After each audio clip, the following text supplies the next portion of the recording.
Hi everyone, welcome to the studio.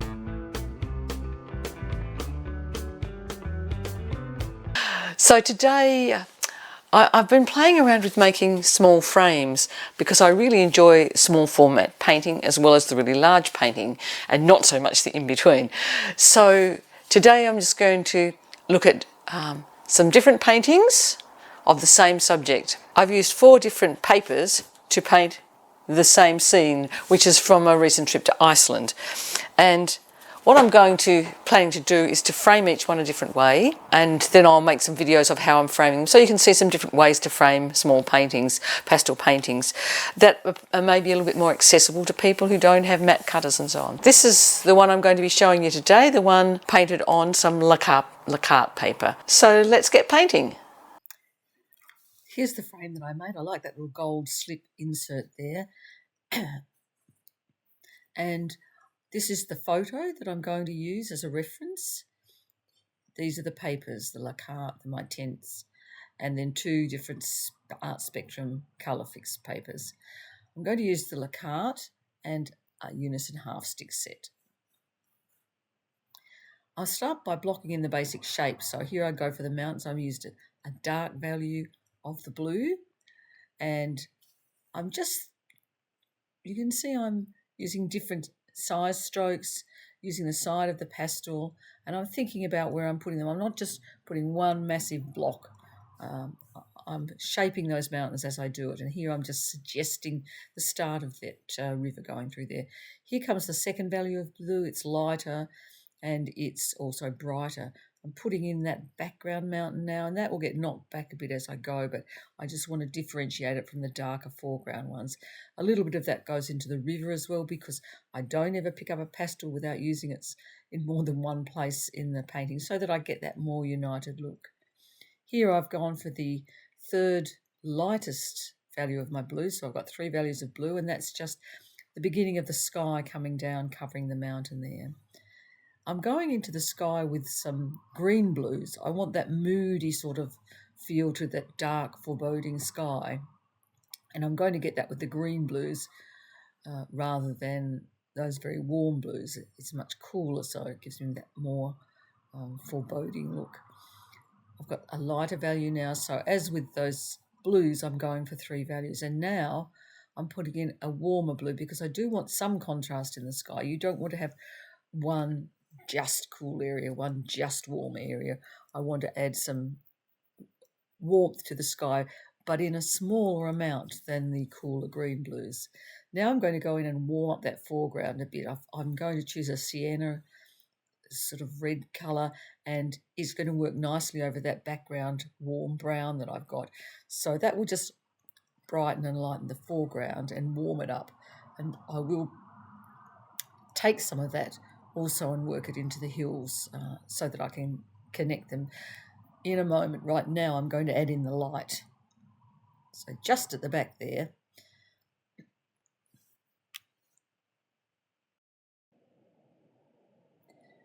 So that light going in with that lovely light creamy yellow colour is really drawing our eye back to that pass at the back there. And now I'm just popping in a little bit of the pale blue to suggest the waterfall, knocking back the bit I put too much of with the dark of the hills. It's important to link areas, so I'm linking that blue background with the foreground by using that sienna colour to add a little bit of warmth to the hillside. I don't want just one big cool hillside. The darks are going in now, and they're really going to amp up that contrast in that light area at the back there and really draw our eye into it. That's what we want to be doing at this stage. I'll use it to knock back some areas at the side there so that our eye isn't pulled so much out to there, and we're focusing right in on that beautiful pass. And also again in the foreground, I'll be not keeping that as dark as I've put it. You can see that I just drew a bit of sienna over there.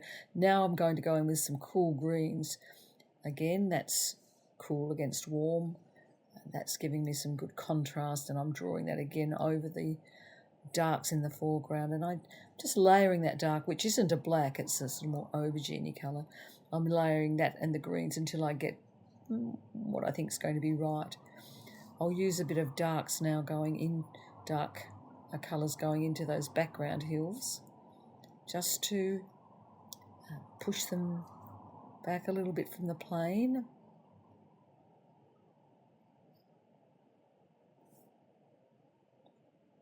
And then bringing it in around the river as well.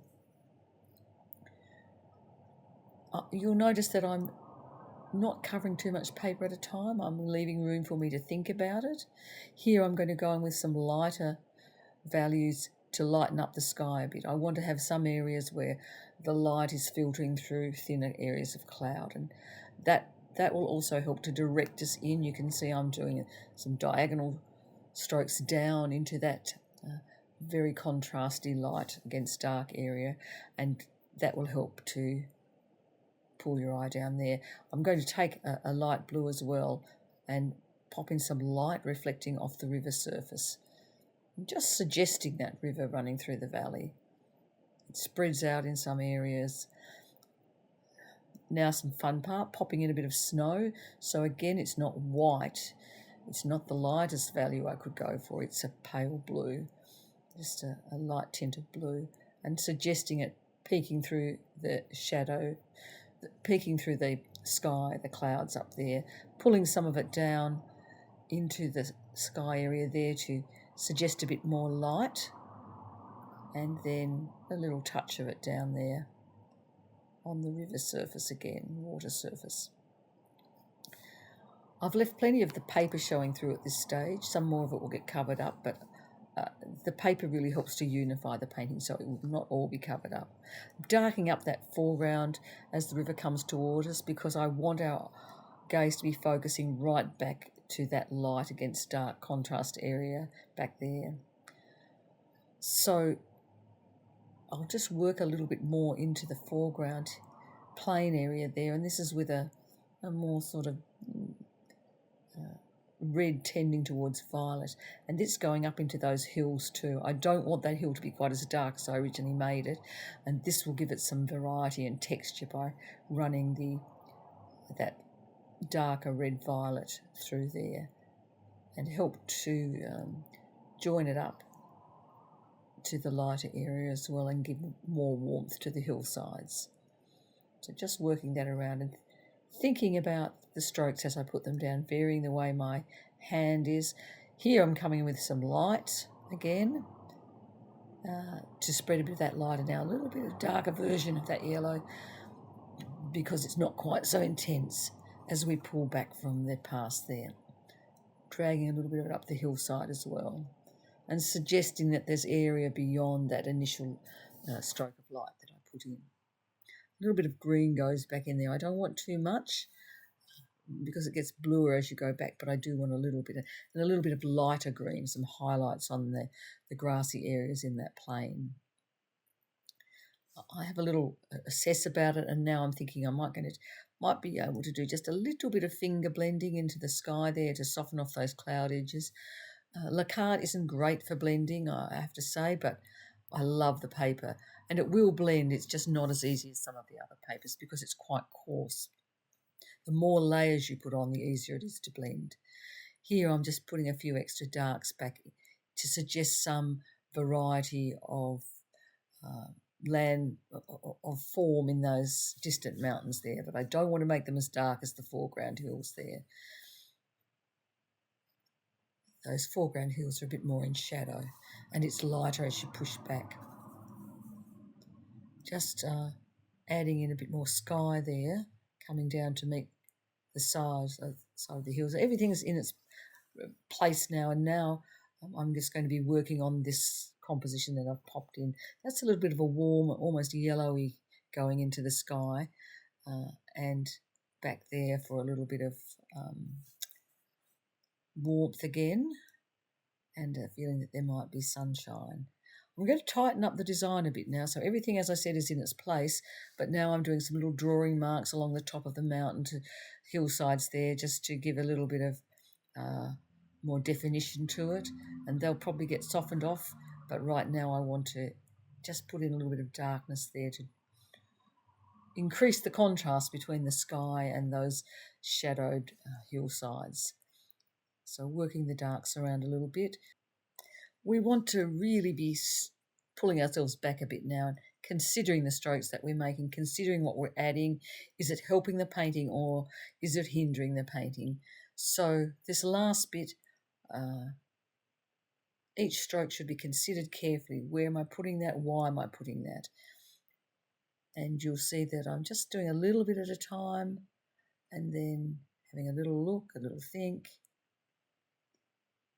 Perhaps not taking as long as I might normally because I'm aware that your time is precious and you don't want to spend hours with me standing here looking at it. It's just a small painting, so it is worked fairly quickly and that keeps its freshness as well. But again, think about what you're doing to tighten up the design at this stage. A little bit more warmth over in the hillside to suggest a little bit of different vegetation growing up through there. Maybe add a little bit more in the foreground. Being careful not to cover up all that paper. You'll see in the sky I've even left some of that brown showing through. And it's not, because I've left it everywhere, it's not distracting. It's part of the design. Just tightened up that little bit of the waterfall there as it comes down to meet the valley. And yeah, look at your pastels and see if they're clean enough to pop on.